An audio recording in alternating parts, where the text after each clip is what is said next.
اعوذ باللہ من الشیطان الرجیم بسم اللہ الرحمن الرحیم۔ ناظرین کرام السلام علیکم ورحمۃ اللہ وبرکاتہ۔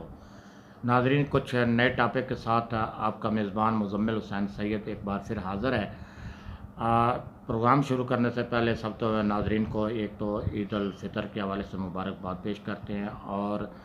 دعا گوائیں کہ اللہ تعالیٰ اسی وحدت کے ساتھ، اسی یکجہتی کے ساتھ ہمیں اسلامی تہوار منانے کے ساتھ ساتھ قومی اور یکجہتی کا بھرپور عملی مظاہرہ کرنے کی توفیق عطا کیے رکھے، اور اس موقع پر جو ہے وہ ہم اپنا مقصدیت جو ہوتی ہے ان تہواروں کے پیچھے اس کو نہ بلانے پائیں۔ تو ناظرین، آج 3 ٹاپکس ہیں جو ریلیٹڈ اور بڑے اہم ٹاپکس ہیں، اور ایک بہت بڑی خبر ہے میرے پاس، وہ جو میں دینے جا رہا ہوں آپ کو، اور اس کے ساتھ ساتھ 2 خبریں وہ ہیں، ایک آرمی چیف کا دورہ لائن آف کنٹرول، اور دوسرا جو ہے وہ آرمی چیف کے دورہ لائن آف کنٹرول کے بعد بھارت کو دیے جانے والا واضح پیغام، اور اس کے ساتھ ساتھ جو پچھلے دنوں ایک کرنل کی بیوی کی جانب سے ایک غنڈہ گردی کا عملی مظاہرہ ہوا تھا، اور اس کے نتیجہ میں جو صورتحال پیدا ہوئی تھی، اس حوالے سے جو پاک فوج کے آرمی چیف نے جو اس حوالے سے ایکشن لیا ہے اس حوالے پہ بات کی جائے گی۔ اور سب سے بڑی جو خبر ہے وہ آج کے اس موضوع کے حوالے سے وہ یہ خبر ہے کہ بھارت کے زیر تسلط یعنی مقبوضہ کشمیر کا کچھ علاقہ جس پر چین کی دعویداری ہے، وہ چین نے جو ہے وہ بھارت سے واپس لے لیا اور اس پر قبضہ کر لیا ہے۔ تو ناظرین، ہم پہلے بات کرتے ہیں کہ عید کے موقع پر جو ہے جنرل قمر جاوید باجوہ نے جو ہے وہ لائن آف کنٹرول پر اگلے مورچوں کا دورہ کیا، اور انہوں نے وہاں پر جو ہے موجود جوان اور فوجی افسران ہیں ان کا حوصلہ افزائی کی ہے۔ اس کے ساتھ ساتھ مقبوضہ اور آزاد کشمیر بھارتی ظلم و جبر کا شکار جو کشمیری عوام ہے ان کے ساتھ اظہار یکجہتی کیا۔ اس موقع پر جو ہے آرمی چیف نے واضح پیغام ایک بھارت کو دیا کہ یہ جو تم چھیڑ خانی کر رہے ہو اور جو ظلم و ستم کا بازار کشمیری عوام پر گرم کیے ہوئے، اس کی قیمت تمہیں چکانا پڑے گی، اور کسی بھی قسم کی جارحیت کی صورت میں منہ توڑ جواب دیا جائے گا، کیونکہ پچھلے دنوں سے کچھ جو بھارتی حکمران ہیں وہ اس قسم کی گردان الاپ رہے تھے کہ جو ہے گلگت بلتستان اور آزاد جو کشمیر کا علاقہ ہے وہ بھی ہمارا ہے، اور وہ ہم جو ہے پاکستان سے واپس چھین لیں گے۔ تو اس کے بعد آرمی چیف نے واضح طور پر یہ پیغام دے دیا ہے کہ کسی بھول میں نہ رہنا، اور کسی بھی جارحیت کی صورت میں ہم اپنی سرزمین کا دفاع کرنے کی بھرپور صلاحیت رکھتے ہیں، اور ہم اس کا عملی ثبوت آپ کو پہلے بھی دے چکے ہیں کہ آپ ایک دفعہ آپ کے جو ابھی نندن والا واقعہ آپ کو نہیں بھولنا چاہیے۔ اس کے ساتھ ساتھ جو بڑی خبر ہے، سب سے بڑی خبر ہے جو وہ یہ ہے کہ ناظرین اس وقت مقبوضہ کشمیر جو متنازع کشمیر کا علاقہ ہے، جس میں جموں کشمیر جو بھارت کے زیر تسلط ہے، لداخ کا علاقہ ہے، کرگل کا علاقہ ہے، اور اس طرح پاکستان کے زیر کنٹرول جو علاقے ہیں جن میں آزاد کشمیر کا علاقہ ہے اور گلگت بلتستان کا علاقہ ہے، تو اس طرح کے یہ علاقے جو ہے ملا کے جو ہے اس ساری کی حیثیت جو ہے متنازع ہے، اور اس پر جو ہے بھارت نے قبضہ جما رکھا ہے بہت سارے علاقے میں وسیع عریض پر، جس پر کچھ علاقے پر چائنا کی دعویداری ہے، اور کچھ پر جو ہے وہ پاکستان کہتا ہے یہ ہماری شاہراہ اور کشمیر جو ہے وہ ہمارا علاقہ ہے۔ اس حوالے سے پاک بھارت کے درمیان کئی جنگیں بھی اس موضوع پر ہو چکی ہیں، اور جنگوں کے نتیجے میں جو ہے کافی جانی و مالی نقصان بھی بھارت کو اٹھانا پڑا، لیکن بھارت اپنے ہتھ دھرمی سے باز نہیں آ رہا، اور بھارت جو ہے وہ مسلسل اب وہاں کے مقبوضہ کشمیر کے اوپر عوام کے اوپر زمین تنگ کر رکھی ہے، اور وہاں پر کرفیو کا ایک عرصے سے نفاذ ہے، لاک ڈاؤن کی صورتحال چل رہی ہے، ظلم و ستم کا بازار گرم ہے، ان کی آئینی حیثیت کو جو ہے وہ غیر آئینی طریقے سے انہیں مقبوضہ کشمیر کی جو متنازع حیثیت ہے اس کو تبدیل کرنے کی کوشش کی جا رہی ہے، اور وہاں پر ان کا سٹیٹس ختم کر کے اسے بھارت میں ضم کیا ہے۔ آج خود اقوام متحدہ کی قراردادوں کی خلاف ورزی کی گئی ہے۔ اس کے ساتھ ساتھ مقبوضہ کشمیر کے عوام نے اس بھارتی اقدام کو ماننے سے انکار کر دیا، اور ابھی تک جو ہے وہ یہ صورتحال چل رہی تھی کہ اس دوران جو ہے بھارت نہ صرف اس پر اتفاق کیا بلکہ لائن آف کنٹرول کے اوپر چھیڑ خانی کا سلسلہ جاری رکھا ہوا ہے، دوسری طرف نیپال کے ساتھ پنگا بازی لی ہوئی ہے، اور چائنا کے ساتھ بھی پنگا بازی کر رہا تھا۔ تو چائنا نے اس چھیڑ خانی کا جواب کچھ یوں دیا ہے کہ گزشتہ دنوں جو ہے وہ چائنا کی فوج جو ہے اس مقبوضہ علاقے میں داخل ہو گئی ہے، اور 5 کلومیٹر کے علاقے پر جو ہے اندر گھس کے قبضہ کر لیا، اور وہاں پر جو بھارتی فوجی دستے موجود تھے ان کو بھی زیر حراست لے لیا تھا۔ اور بعد ازاں جو ہے وہ جو بھارتی فوجی ہیں ان کو چھوڑ دیا گیا، لیکن مقبوضہ علاقے پر اب بھی چائنا کا قبضہ برقرار ہے۔ اگرچہ بھارتی میڈیا اپنی سبکی کو بچانے کے لیے اپنی اس ذلت و خواری جو اسے برداشت کرنی پڑی ہے،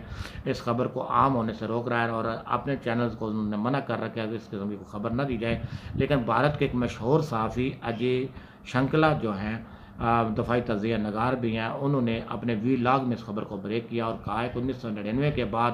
یہ دوسری بار ہے کہ جب چائنا نے بھارتی مقبوضہ علاقوں کے اندر گھس کے جو ہے وہ کارروائی کیا اور اس زمین پر قبضہ کر لیا۔ اس سے ہماری بہت ذلت اور رسوائی ہوئی ہے اور بھارتی فوج کچھ نہیں کر سکی۔ ان کا کہنا تھا کہ 1999 میں بھی ایک اس قسم کا واقعہ ہو چکا ہے جس میں جو ہے بھارتی فوج جو ہے اس وقت مقبوضہ کارگل کے علاقے میں پاکستان کے ساتھ پاکستانی افواج کے ساتھ نبرد آزمائش تھی، تو اس موقع سے فائدہ اٹھاتے ہوئے چینی فوج جو اندر گھس آئی تھی اور انہوں نے کچھ علاقے پر قبضہ کر لیا تھا۔ تو اب اس کے بعد یہ بہت بڑی کارروائی کی گئی ہے جس سے بھارتی رعب و دبدبہ اور بھارتی جو سلامتی خود مختاری کو خطرات لاحق ہو گئے ہیں۔ تو اب جو ہے بھارت خسیانی بلی کھمبا نوچے کے مستاق جو ہے وہ اس معاملے کو کس طریقے سے بات چیت کے ذریعے حل کرنا چاہ رہا ہے، جنگ کرنے کی پوزیشن میں نہیں ہے، کیونکہ اسے پتہ ہے کہ جنگ کرنے کی صورت میں چائنا اس کا کیا حشر کرے گا، لہذا وہ اس حوالے سے اس نے کافی دفعہ جو ہے فلیگ میٹنگ، جو سرحدوں کے اوپر فوجی تنازعات ہوتے ہیں تو فوجیوں کے درمیان ایک فلیگ کے ذریعے میٹنگ کی جاتی ہے جس کے تحت جو ہے معاملات کو فہم و تفہیم بات چیت کے ذریعے حل کرنے کی کوشش کی جاتی ہے، لیکن چائنا جو ہے وہ اس نے بھارت کو گھاس نہیں ڈالی اور فلیگ میٹنگ کے انعقاد کا کوئی جواب نہیں دے رہا۔ تو یوں جو ہے بھارت کو ایک ایسا زوردار تھپڑ رسید ہوا ہے چائنا کی جانب سے جو ایک بھارت کے لیے انتہائی ضلالت، انتہائی بےعزتی کا مقام بنا ہوا ہے۔ تو اس کے علاوہ جو ہے آرمی چیف صاحب نے جو دورہ کیا اس میں انہوں نے بھی یہ کہہ دیا ہے کہ جس قسم کی بھارتی جارحیت اگر نہ رکی اور بھارت نے کسی طرح پاکستانی حدود کے اندر داخل ہونے کی کوشش کی تو اس کو منہ توڑ جواب دیا جائے گا۔ اور تیسری خبر ناظرین، جو گزشتہ دنوں ایک واقعہ ہوا جس میں ایک کرنل صاحب کی بیوی نے وہاں پر سیکورٹی اہلکاروں کے ساتھ بدتمیزی کی اور رکاوٹیں توڑتی ہوئی اپنی گاڑی نکال کر لے گئی اور انتہائی بدتمیزانہ لہجے میں جو ہے وہ سیکورٹی اہلکاروں کے ساتھ پیش آئیں۔ تو اس خبر کے بعد ایک جو ہے سوشل میڈیا کے اوپر جو ہے کچھ وظیفہ خوار اور کچھ پاک فوج سے ایک جو ہے وہ خاص قسم کے تعصب رکھنے والے لوگوں نے ایک اس کو بڑا چڑھا کر پیش کیا۔ اس حوالے سے بھی آرمی چیف نے یہ کہا ہے کہ ہم نے اپنے جو اس کارروائی میں ملوث افراد کرنل اور ان کی بیوی خلاف سخت ایکشن لے لیا اور کارروائی کا آغاز کر دیا گیا ہے۔ کیا کارروائی ہوتی ہے اس حوالے سے تو میں یہ بتاتا چلوں کہ آرمی کا ایک ڈسپلن ادارہ ہے اور وہاں پر جو ہے انضباطی کارروائیاں ہوتی رہتی ہیں اور اس طرح کے کئی مسائل ہمارے پاس پہلے موجود ہیں کہ وہاں پاک فوج کے اعلی عہدیداروں سے لے کر جونیئر افسران تک ان کے خلاف کارروائیاں کی گئیں اور اس میں لیفٹیننٹ جنرل سے لے کر کرنل بریگیڈیئر رینک کے کئی افسروں کو سزائیں بھی ہو چکی ہیں، ان کی تنزلیاں بھی ہو چکی ہیں اور اس کے ساتھ ساتھ ان کو جو ہے وہ جبری برطرفیوں کی سزائیں بھی مل چکی ہیں۔ اس کے علاوہ کئی جرنیلوں کے جو ہے کورٹ مارشل بھی ہو چکے ہیں جنہوں نے پاکستانی قوانین کی خلاف ورزی کی تھی۔ آرمی چیف صاحب نے یہ کارروائی کر کے ایک پیغام دے دیا ہے کہ ہم تو اپنے ادارے میں ڈسپلن کی خلاف ورزی برداشت نہیں کریں گے اور پاکستانی قانون کی خلاف ورزی کوئی بھی کرے گا تو اس کے خلاف کارروائی کریں گے، لیکن جو دوسرے ادارے یا دوسرے محکمے یا موجود ہیں ان کو کے خلاف بھی غیر قانونی سرگرمیوں میں ملوث ہونے پر کارروائی ہونی چاہیے۔ تو اس حوالے سے یہ بھی انہوں نے آرمی چیف نے جو لائن آف کنٹرول پر کہا کہ ملک کی بقا جو ہے وہ جمہوریت میں اور احتساب سب کا ہونا چاہیے، لہذا یہ میسج بھی دے دیا گیا کہ اب احتساب کا سلسلہ جو ہے وہ رکنے والا نہیں، خواہ وہ سیاستدان ہے، بیوروکریٹ ہے، سول بیوروکریسی ہے یا جو ہے وہ دوسری ملٹری بیوروکریسی ہے، ملٹری بیوروکریسی کا احتساب کا اپنا نظام موجود ہے، وہ اس کے تحت تو کارروائیاں کر رہی ہے، لیکن اب دوسروں کو بھی، دوسرے اداروں کو جن میں پالیٹیشین بھی شامل ہے، سیاستدان بھی شامل ہے اور سول بیوروکریسی کے افراد بھی ملوث ہیں، ان لوگوں کے خلاف بھی احتساب کا سلسلہ جاری رہنا چاہیے اور اسی میں ہی جو ہے پاکستان کی بقا ہے۔ میری گزارش ہے تمام دوستوں سے جنہوں نے چینل سبسکرائب نہیں کیا وہ چینل کو سبسکرائب کر لیں، ویڈیو پسند آئے تو اسے لائک بھی کریں اور اس کو شیئر بھی کریں، اور اگلے مزید تفصیلات تک دوبارہ حاضر ہونے کے لیے اجازت چاہتے ہوئے مزمل حسین سید آپ سے اجازت چاہتا ہے۔ اللہ حافظ۔ پاکستان زندہ باد۔